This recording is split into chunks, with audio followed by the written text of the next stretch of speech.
7 days anti rabies protocol. अगर आज के बाद किसी कुत्ते ने काटा, मान लो पागल कुत्ता ही ने काट लिया, तो अब इसके अभी आप लोग बाहर जाएंगे और बाहर भी मैं 2-4 कुत्ते को घूमते हुए देख ही रहा था अभी, उनमें से कोई अगर काट ले तो क्या करेंगे आप? अभी स्टेप बाय स्टेप सबूतों के साथ, जिससे आपका बचाव और अच्छी तरह से हो जाएगा। सबसे पहले जो सबसे इंपॉर्टेंट बात है, immediately washing the wound with the water. फटाफट जितनी जल्दी उसे पानी से धो अच्छी तरह से। पानी से जब धोते हैं तो वायरल लोड जो इन्फेक्शन वो अपने आप ही कम हो जाता है, वो धुल जाता है। बड़ी सिंपल सी लॉजिक है और ये सारा आज से 4000 साल पहले भी लिखा गया था और जिसे मॉडर्न साइंस बोलते हैं उसमें भी लिखा गया है। फिर डेली वॉश बाय नीम डिकॉक्शन। नीम डिकॉक्शन क्या है? नीम के पत्ते का रस भी नहीं, नीम के पत्ते को लिया, उसको आपने पानी में उबाला, उबालने के बाद उसका डिकॉक्शन बनेगा। आप एक बार इसको ले आए ताकि आपको एक बार समझा दें, क्योंकि जब हम डर जाते हैं ना तो हमारी होश उड़ जाते हैं फिर, इसलिए उसको अच्छे से देखिए, इसको समझिए। और उसके बाद अगर वो ज़्यादा खून वगैरह निकल रहा है तो नीम का लेप and paste application on the wound, वो सब लगाया जाएगा। तो इसको यहाँ पे रख दो, फटाफट लेके आओ, यहाँ रख दो, ठीक है। तो मान लेते हैं स्टेप 1, इमेजिन कीजिए आपके कुत्ते ने पैर में काट लिया। पहला स्टेप क्या करेंगे? वॉश कर दिया। अब अगला स्टेप क्या करेंगे? नीम डिकॉक्शन, थोड़ा आप बता दो। नीम डिकॉक्शन के लिए हमें 2 चीज़ों की ज़रूरत है, एक तो पानी करीबन 2 लीटर और नीम के पत्ते। नीम के पत्तों की जो क्वांटिटी है वो करीबन 30 से 40 ग्राम है। तो आप देख सकते हैं 30 से 40 ग्राम करीबन इतनी क्वांटिटी होती है। अब आप इसको अच्छे से वॉश कर लें और अब आपने पानी को बॉईल करने के लिए रखना है और बॉईल करते वक्त इनको जो वॉश करा हुआ है इसको अच्छे से क्रश कर लें हाथ से और पानी में उबालने के लिए डाल दें। अब पानी को तब तक उबालें जब तक कि वो 1/4 ना हो जाए। दैट मीन्स कि ये 2 लीटर जो पानी है जिसे आप देख सकते हैं उसको इतना उबालना है कि वो 1/4 हो जाए, यानी कि 500 ml। तो जब आप इतना उबालेंगे तो करीबन कम से कम आपको 10 से 15 मिनट लगेंगे और जब आप डिकॉक्शन लेंगे तो करीबन इतना पानी आपको मिलेगा और यही पानी आपको वहां पे अप्लाई करना है वुंड वॉशिंग के लिए। तो इसका जो टेम्परेचर है वो अप्रॉक्सीमेटली 40 to 42 डिग्री होना चाहिए ताकि वो जो वॉश है वो अच्छे से हो सके। अभी आपने देखा कि ये वार्म वॉश, नीम डिकॉक्शन जब वो गर्म हो, वार्म हो, तब उसको उससे धोना है। दैट इज यहाँ पे स्टेप 1 की बात कर रहे हैं। अब आता है स्टेप 2, नीम का लेप लगाना, नीम का पेस्ट, जहाँ पे घाव है वहाँ पे बर्नॉल या ये आजकल जो लगाते हैं वो ना लगा के, जो प्रूवन साइंस है वो नीम का लेप लगाना। लेप कैसे बनाएंगे? नीम लेप के लिए आपको करीबन 20 से 30 ग्राम नीम लीव्स की जरूरत है, जो कि इतनी क्वांटिटी होगी। इस प्लेट में आप देख सकते हैं।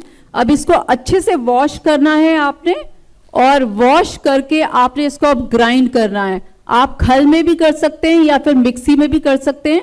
और जब आप ग्राइंड करेंगे तो उसमें आपको पानी की जरूरत होगी, तो यानी 1 चम्मच या 2 चम्मच आप बार बार पानी डालते रहें और एक फाइन पेस्ट आपको मिलेगा, जैसे कि ये आपको वुंड में अप्लाई करना है। ये देखिए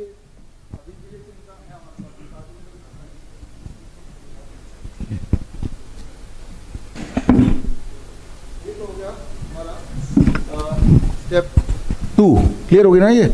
और ये रोज करना है, 7 दिन का प्रोटोकॉल है, ठीक है ना। Step 3, heat treatment. ये बहुत इंपॉर्टेंट, इंटरेस्टिंग, बहुत पावरफुल है कि स्टीम सोना बाथ, स्टीम बाथ बोलते हैं, सोना बाथ बोलते हैं। 40 to 50 डिग्री सेल्सियस जितना आप कर पाएं, 10-10 मिनट दिन में 3 बार।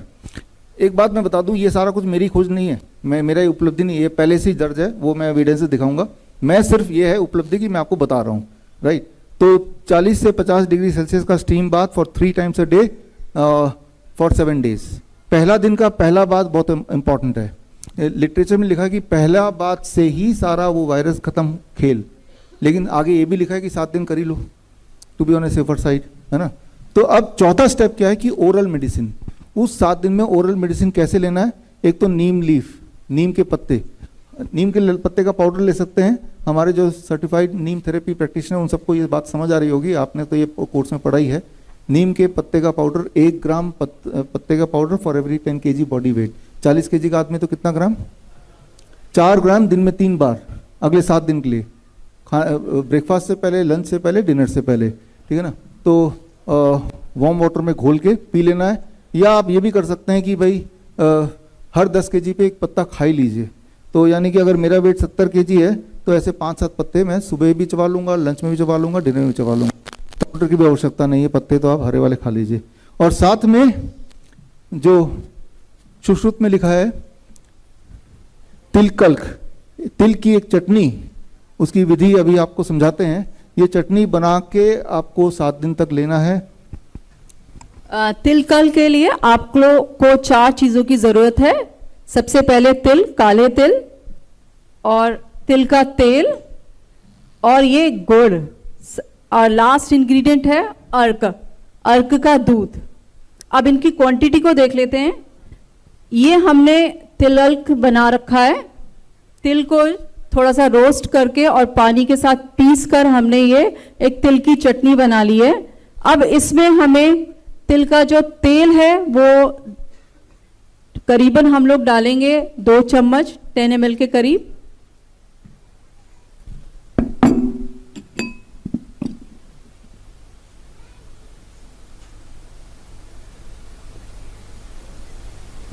और गुड़ जो डालेंगे करीबन 4 ग्राम के करीब।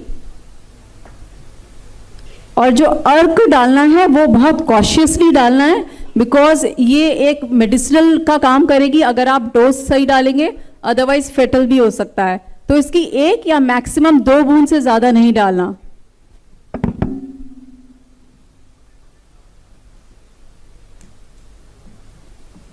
हम देख सकते हैं कि इसकी बूंद वो निकल रहा है, करीबन 1 बूंद। 1 बूंद के करीब तो निकल ही गया है, एक और बूंद निकाले देते हैं।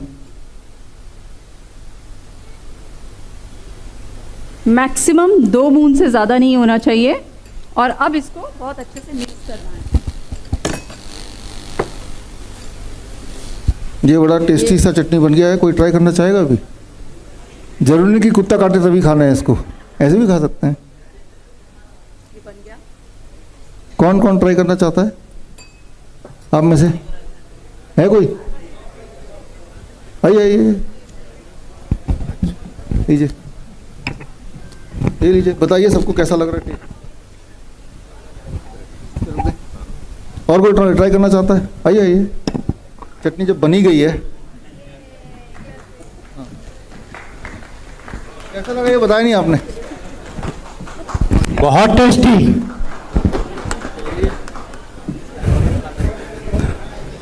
तो इसको ले जाओ। तो यहाँ पे आपने देखा स्टेप 4 में कि क्या आपको करना है, इसकी दवाई कैसे बनानी है, इसके रेफरेंस में आपको देने वाला हूँ। और स्टेप 5 वाटर फास्टिंग, मतलब 3 दिन के लिए खाना पीना बंद, सिर्फ पानी पी के रहना है। और उसके बाद 4 से 7 दिन के लिए फ्रूट्स एंड वेजिटेबल्स पे रहना है। जैसे DIP डाइट माइनस प्लेट 2 हम बोलते हैं, रॉ DIP डाइट जिसे बोलते हैं। CIM के स्टूडेंट्स सारे एविडेंसेस जानते हैं इसके। और ये है स्टेप 5, यानी कि ये 7 डेज का प्रोटोकॉल है। ये 7 डेज का प्रोटोकॉल अगर करेंगे तो ये इतिहास में देखा गया, वो एविडेंसेस भी हम शेयर करते हैं। वो एविडेंसेस, स्टेप 1 जो वॉशिंग है, राइट, धोना चाहिए इमीडिएटली। ये आप देखिए पहला पेपर जो है 1485 का है, और 1578 का पेपर है, 1834 का पेपर है, या और आखिरी पेपर 2020 का भी है। यानी कि एंशिएंट टाइम से लेके अभी तक कंसिस्टेंटली ये तो क्लियर है कि धोना इमीडिएटली चाहिए, राइट। तो पहला स्टेप तो ये आपके सामने है। और नीम के पानी से धोना चाहिए। उसका जो हमारे नीम थेरेपी के स्टूडेंट्स हैं उन सबको पता है कि आप मेरी किताब ग्रीन गोल्ड पढ़ेंगे तो उसमें हज़ारों आपको रेफरेंस मिल जाएंगे, तो आपको पता चल जाएगा जो आपने सीखा है। स्टेप 2 लोकल एप्लीकेशन, नीम का लेप बनाना है और लेप लगाना है जहाँ पे जख्म हुआ है। तो उसके रेफरेंसेस भी इस किताब के अंदर आप ढेर सारे देख सकते हैं। Step 3 heat treatment. Heat treatment यानी कि सोना बाथ 10 मिनट, दिन में कितनी बार? 3 बार। कितने दिन तक? 7 दिन तक, ठीक है ना। इसके रेफरेंसेस आपकी आंखों के सामने हैं। ये बात पहली बार 1866 में ये डिस्कवर की गई थी कि अगर कोई पेशेंट एडवांस स्टेज में भी है, जिसको पूरे सिम्टम आ भी गए हैं, तो भी ये हीट ट्रीटमेंट बड़ी तेजी से काम करता है। और इसमें आप ये टेक्स्ट मैंने एज इट इज वहां से उठाया है। A single vapour bath is sufficient to prevent hydrophobia by eliminating the virus. Nevertheless, for the sake of greater security, I caused 7 to be taken in as many days at a temperature of from 42 degree to 48 degree. ये हूबहू Indian medical gadget अक्टूबर 1866, Lancet में भी simultaneously उसी वक्त आया था। 1866 में ही Lancet में भी आया था। लैंसेट दुनिया का नंबर 1 जर्नल माना जाता है, और वो जर्नल के लंदन ऑब्जर्वर में भी सेम चीज़ आई हुई है। उसके आगे का हिस्सा आप देख रहे हैं। और इसे टर्किश बात बोलते हैं, कुछ लोग उसे वेपर बात बोलते हैं, कुछ लोग उसे स्टीम सोना बोलते हैं, राइट। तो इसके कई सारे नाम हैं सब सेम ही। ये ब्रिटिश मेडिकल जर्नल 1888 आप देख रहे हैं। और यही सारी चीज़ें हमारे सुश्रुत संहिता में लिखी है, चरक में लिखा है, हिपोक्रेटिक टेक्स्ट में है। तो ये सारे कंसिस्टेंटली सेम ही चीज़ बोल रहे हैं। किसी भी तरह का वायरस अटैक अगर हो, नॉट जस्ट रेबीज, अगर आप स्टीम बात कर लेते हैं अच्छी तरह से दिन में 3 बार, तो वायरस का इफेक्ट खत्म हो जाता है। That is what is the evidence, right. तो अब चौथा एविडेंस जो स्टेप है, ओरल मेडिकेशन, नीम लीव का सेवन और तिल का चटनी। तो ये जो एविडेंस है, उसके लिए ये सारे रिसर्च पेपर आप अपनी आंखों के सामने देख रहे हैं। और 5वां स्टेप कि water fasting for 3 days followed by that 4 से 7 दिन तक आपको vegetable and fruit and vegetable fasting, इसके भी एविडेंसेस आप यहाँ पे देख ही रहे हैं। तो अभी तक पिछले 4000 सालों के सारे एविडेंस को मिला के एक ऐसा ट्रीटमेंट जो सेफ हो और इफेक्टिव हो, वह हमें कुछ नुकसान ना पहुंचाए और हमारे ठीक होने के चांसेस बढ़ा दे, तो वो ये 7 days एंटी रेबीज प्रोटोकॉल आपकी आंखों के सामने है। अब इसको कंक्लूड करते हैं।